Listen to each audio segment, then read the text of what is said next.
Welcome to Community Crypto on CoinDesk TV.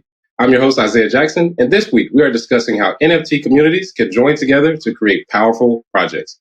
I'm joined now by Steve Aoki, a legendary producer and DJ with over 2.8 billion streams, and Todd McFarlane, a comic book legend that has created the record-setting superhero series Spawn and the Spider-Man villain Venom, as well as others. I want to remind everyone that this is not financial advice and all views are our own. Welcome to the show, guys. Thanks for having both of us. Yeah, appreciate it. Hey, I found off before you got here, Steve. He's been in the crypto world for 9 years. That's like dinosaur time, right? 9 years. What are we talking about? He's been at it for. We've been talking about how fast-paced the whole space is moving. How, like, every day there's, it's like we're just constantly building our own worlds and innovating on the fly. It's incredible. Yeah, oh, yeah. I was telling my producer, you got it, Todd. I was going to add to that. The thing that's cool about all this is you can't break any rules because there aren't any hard, fast ones yet, right? So you can't break anything yet. Exactly. Absolutely, yeah. Oh, yeah. And like I said, the 9 years being in the industry, that's nothing compared to you all's experience in your respective industries, both legends in your own right. I even told my producer, I might have to put these on to be as cool as you guys, just because there's no way I should be for the two legends. Let's do it. I like it. Just to even talk with you guys. But let's start with you, Steve. Tell us this crowd a little bit more about your background, and then Todd, you can follow him as well. Sure. Yeah, I mean, most people know me as a DJ. I think that's like the platform most people know me about. But before I was even a DJ, I had my own record label from '96. It's called Dimmock. And I used to play music, be in bands, and realized that our small community that we had back then, it's like I want to do whatever I can to help grow the community and put out records and just be a part of that space. And I've been doing it for 26 years. We released over 1,000 records. We've signed the Chainsmokers' first singles, like Zed's early singles, a lot of EDM records now, more electronic based. But yeah, that's been going on all this time, and we still have a very long future as well. And very similar to what Todd's doing, it's all about growing and enriching our community, understanding what the community wants in our space, and innovating in the space, surprising people in the space, and dodging the bullets that have killed off a lot of the other labels in the last 20 years.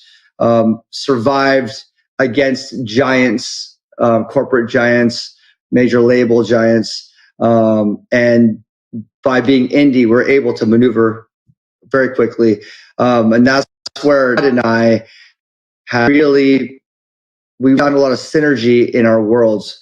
Todd in a completely different industry and me in a different industry.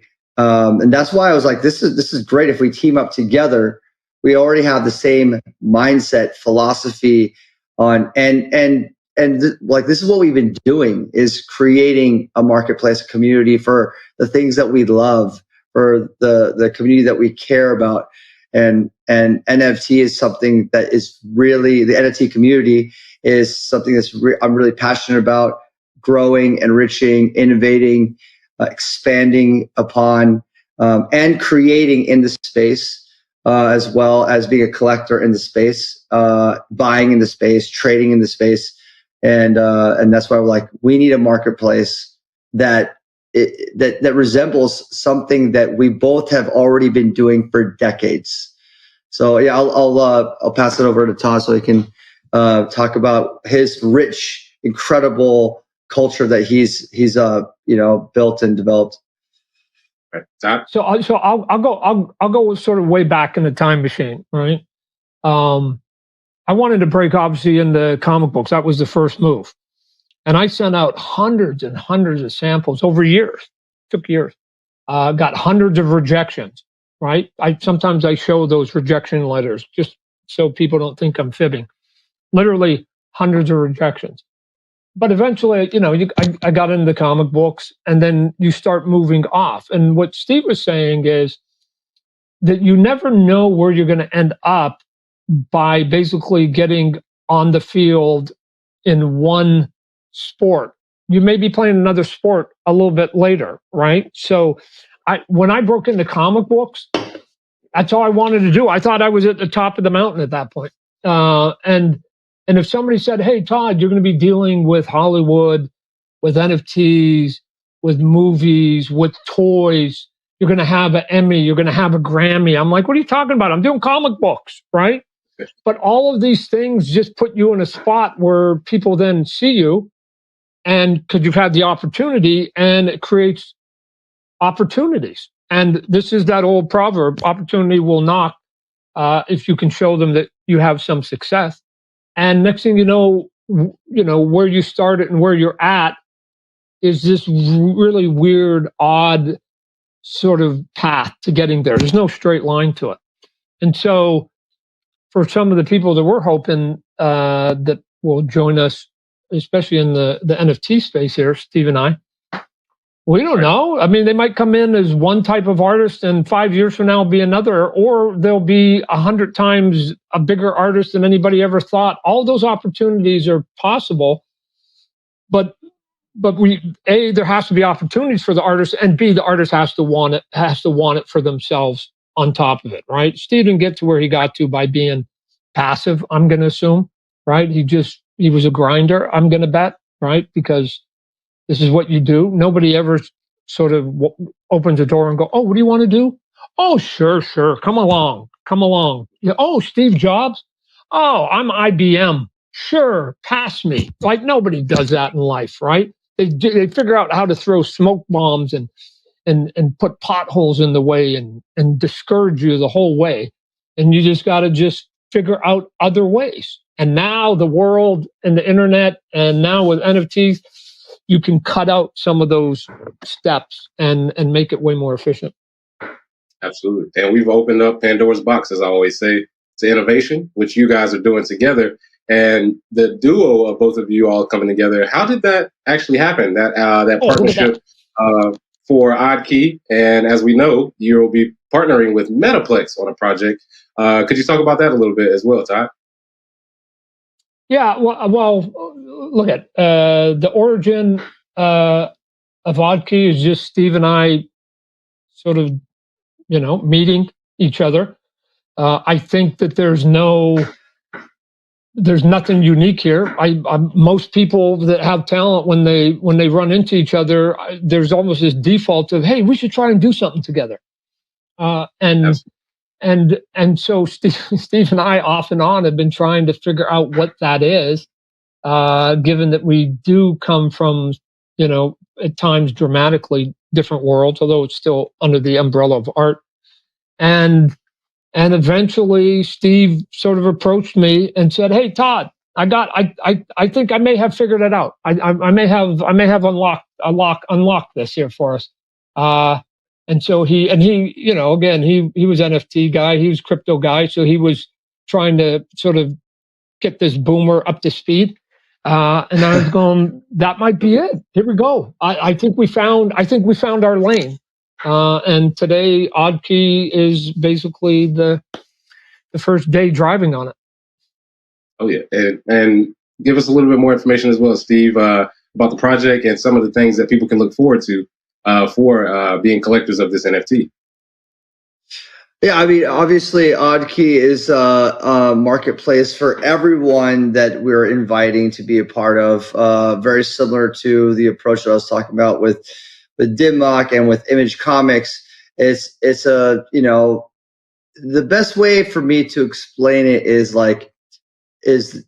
when people ask me for advice as an artist, and I would say the best way to be heard or to be seen or to get out there to the world is you need to find a community that understands what you do. That way they value your art. Because there's so much out there. So for me and Todd, we've created our own marketplace for artists to be seen and heard by communities that care about their art. So if you follow or like what we do, and not saying that you have to sound or look like us, but it's like SoundCloud. You like go and find like the niche, and then you go, my sound sounds like this, so I want other people that like this particular kind of thing to hear it, to value it, to grow it. And that's where it all starts. So really, that's how we see this marketplace. We want to find different pockets of different artists that are doing different things, create this house of all these different rooms, and you can go and be heard, really be seen, be heard. And for us, it's a marketplace for us to experiment, to collaborate, and to do fun stuff. And I mean, Todd can also tell you about what his offerings are that are really exciting for all the Spawn fans, because I mean, Todd can tell you right now, he's never sold a single Spawn art ever. But what we're offering through Oddkey is pretty exciting. Oh yeah, tell us more about that, Todd, with the Spawn offer. Yeah. So, but let me go back just a little bit to build on what Steve was saying. Also, Steve and I are building this house, and then we have to show that it can be successful. So some of the easy stuff is Steve will do some stuff, I'll do some stuff, and then we'll show that there can be success. And then we want to take that model and offer it to everybody else. And as Steve has said, and I've said before, about 30 years ago, we started Image Comics, and this is how it worked. 7 of us broke off. We started a company. It was just a publishing house. Each one of us owned our own studios, but we made the best possible deal for ourselves individually. So nobody at Image Comics tells me how, when, why, or what I'm going to put in a Spawn comic book. They have no input on the creativity of it. If I want it, I'll ask, but if I don't, they don't give it. And then if Spawn succeeds and or fails, I get like 98% of those finances. So Image takes a little bit just for production, and the creator keeps all the rest of it. That was what we created for ourselves as the founders and the owners. And then once we established it, we then opened the door and we said that deal we gave to ourselves, we're going to give to every other creator. Same deal. Wow. Every creator who does a book for Image has the same deal as Todd. We're going to do the same. So Steve, if he comes in and lays out some music on it, he should own the majority of it, not me, right? We're just our partners in building the structure. Once you get into the house, then the sort of the pros and the cons and success levels of those are all going to be yours. And this is the value of saying, hey, we're going to give you a format, a platform, and if it really works, you're going to you're the winner, not us. You're the winner. And because why we've both been advocating for creative rights forever, and because that's our life.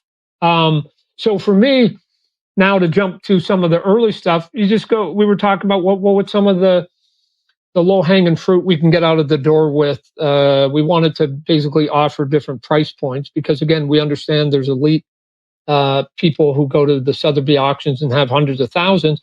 And we understand we have lots and lots, sometimes millions of fans globally that may only have $25 in their pocket, right? We have to be cognizant, I think, of both of them. And if you want to have a party, a big party, you make sure that it's accessible to everybody.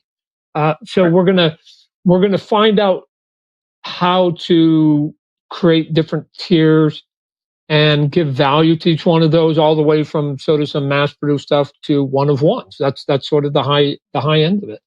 And as Steve was mentioning, when we started Image Comics, I created Spawn way back in 1992. I stopped selling my artwork. It was that simple. And because of that, in a weird way, all the artwork that had been out there started elevating to the point that, somebody had a couple of my covers that I sold to them for I think one was $800 and the other one I gave to them for $1,000. So they were in and out for less than $2,000. They put it out at auction, those 2 pages, a couple years back, and it got over $1 million, right? 2,000 in, $1 million out. And I'm not saying that's going to happen necessarily with any piece or what we're doing with the NFT. But I have never sold anything for 30 years of Spawn. And if anybody wants to collect Spawn or have a piece of it on any level, the answer is you can't. The best you can do is buy the comic book.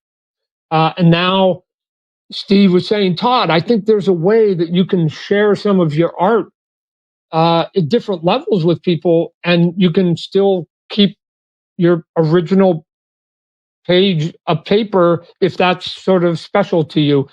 You can still create a place where people can then get their hands on it. And I'm like, oh, why didn't I think of this? And so we're gonna sort of present some of that early on in the game, and then expand it out, hopefully, so that we get a bunch of creative people.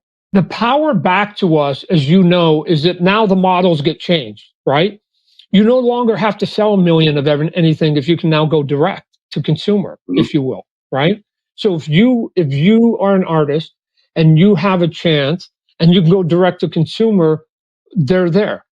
Do I think it's going to change the industry? No, probably not. Probably not. I mean, I'm not here to be that egotistical. Steve isn't either. Say that. What we will be is an option. And once you give more options to people, they get to pick and choose the one that is best for them, right? And so for us, I think that our deal is going to be better than anybody else's. So just on a financial level, you're going to score more at our end. But number two, the other one that I'm hoping has value is Steve and I, the company will be founded by creators, your peers, people in the art world. This is what we do. We've got long careers. We know how arduous and how impending this can all be, and yet we did it and we pounded through it. So I think we have a lot of experience to bring. So if you're going to go do an NFT as an artist, I don't know. I'd take a look at our company as we go forward, look at it and see if there's value, and that option is something that may be to your keeping. If it was me, I got to tell you, if it was me and I was a young kid, I'd go, I can either go over there where there's two artists who've lived the experience, or I can go over there where there's a bunch of people in three-piece suits that are bankers and investors. And I don't know. One of us is way cooler than the other group, right? I'd hang out with the cool guys. Right. Here's the thing, the reason why, I've always wanted to do a marketplace, being involved. It's crazy because I feel like I've been involved in the NFT space for quite a long time, and I've only started getting into it summer 2020. And that's how fast paced things are going, is so crazy. But since then, it's clear. It's first of all, after February, I dropped my first collection, and I was coming up with new collections, and we're pivoting and moving and modulating and changing things on the fly. Created an agency to help others also create collections as well. That was a time when I'm like, wow, really, we could build anything at any point in time. Really, the power is in us. We are literally crossing, the country for the first time, Wild Wild West style, so we could build a marketplace. I felt like the same energy I felt when I was a teenager starting my label, and I felt the same way at NFT in New York when I was out there and I was DJing a party, and I was looking out in the crowd, and I was on the same level in a warehouse underground. I'm like, wow, I feel like when I first started DJing to the 30 people, and there's this energy of something new. We're all here early. We're all excited, this small community. And with NFTs, how important the conversation, the roadmap, what these NFTs have to offer, and how you were servicing the community, what they want. If they really like it, the NFT does well. If they don't think that the service is good or whatever that you are providing, it goes down, right? It's simple. So I was at that time, I was like, wow, we need to build a marketplace, the same kind of feeling of this this resurgence of doing something small, unique for the community, doing something exciting. And that's why I was like, who does it better, but in but in a bigger scale, like, you know, what Todd's built is, you know, has like touched so many people around the world in a way that, like, you know, like I'm already a big fan of Todd. You know, I'm such a big fan of what he's done and what he's created. And he's a man of integrity. He's like really done it in a way, just kind of like, you know, middle finger to the larger institutions saying, we're going to do it on our own. And then he did it. And then he did it. You know, it's like, it's so easy to say that, and it's so difficult to do. But when you do it and you make something that the community loves, that's basically what Todd did. Is like created a character that people fell in love with, followed, right, and built a storyline, the roadmap of Spawn. You know, he built that and he kept going with it, and he kept entertaining and fascinating people. And that's why I was like, Todd, we need to do this together, you know, and you know, it took us months, you know, and I was like, Todd, we got to move fast, man. Like, this is the space moves fast, you know, and Todd, you know, he's from a different era of time. So I had to speed him up, yeah. But, you know, it's good. We're great yin yang as far as partners in developing this world. So it's been a lot of fun developing and building it. We're both extremely passionate, excited about it. And yeah, and here we are. Look at here's some edges that we have, I think, right? That when you're not a big public company and you're not sort of driven by profits, and it may seem like an odd thing for entrepreneurs to say that, right? The great thing about Steve and I is that we've had good long careers and we now have money in the bank. So the driving of profits now is not a thing, right? It's not the goal.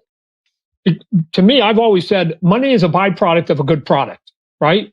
I think way too many people engineer backwards. How do we make money? We better make a good product. What's the product? I'm the opposite. Make the damn product first, make it good, and then guess what? The byproduct is success and you get money, right? It's like, it comes. But the winning combo I've had is you give quality and you give it at a fair price. You put those two together. Look at right now, I'm the only comic book in the industry that's $2.99. Everybody else is somewhere between $3.99 and $5.99 for the same 20 pages. Could I charge more? Of course I could. I know retailers say, Todd, you should charge more. I could easily get $1 for each one of your books. But why? Why? Somewhere you're forgetting the end consumer. $1's $1. And here's why $1 matters. Because all things being equal, I don't know, I'll take the one that's $1 cheaper, right? Look, how do I know that works? This is easy. All things being equal. Here's a Hershey chocolate bar, $3.99, $2.99. Which one do you want? Because they're both equal. I'll take the cheaper one. And I'm not saying cheap. I'm saying give them, I've always said, give them the Cadillac and price it at Ford prices. People will respond to that all day. And so hopefully we'll be able to do some of that in the NFT space. They're going, what?